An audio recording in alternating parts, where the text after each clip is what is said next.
দেবেন্দ্র মৌলি মন্দার মকরন্দ কণারুণা বিঘ্নং হরন্তু হিরম্ব চরণাম্বুজোরে নব। রাধে রাধে। আজ গণেশ চতুর্থী ব্রত, সিদ্ধি বিনায়ক ব্রত। আপনারা সকলে জানেন যে গণেশ দেবতা হলেন আমাদের সিদ্ধির দেবতা। তবে কি শুধু এই দেবতার পুজো আমরা সিদ্ধি লাভের জন্যই করব? না, আমরা যারা কৃষ্ণ ভক্ত, যারা আমরা হরিভক্তি অনুশীলন করি, আমরা জানি আমাদের এই পুরাণাদি কার্যে বেদব্যাসের যেরূপ ভূমিকা আছে, ঠিক ভূমিকা রূপে গণেশেরও ভূমিকা কম নয়। যখন বেদব্যাস মহাভারত, ভাগবত, পুরাণাদি রচনা করেন, তখন গণেশ দেবতা নিজে এসে সেই মহান কার্যে লেখনী ধরেছিলেন এবং বেদব্যাস মুখে বলেছিলেন যা গণেশ দেবতা সেগুলি লিখেছেন।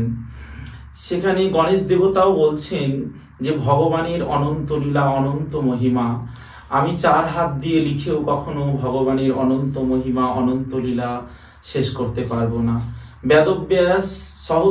বেদব্যাসও বলেছিলেন, যদি ব্রহ্মা চতুর্বদনে বলেন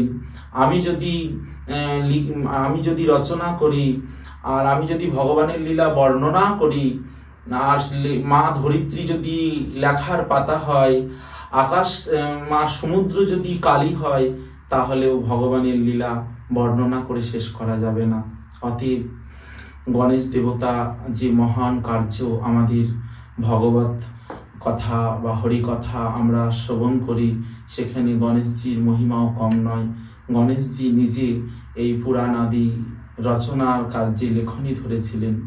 তাই আজকের দিনে গণেশের প্রতি শ্রদ্ধাঞ্জলি, প্রণাম।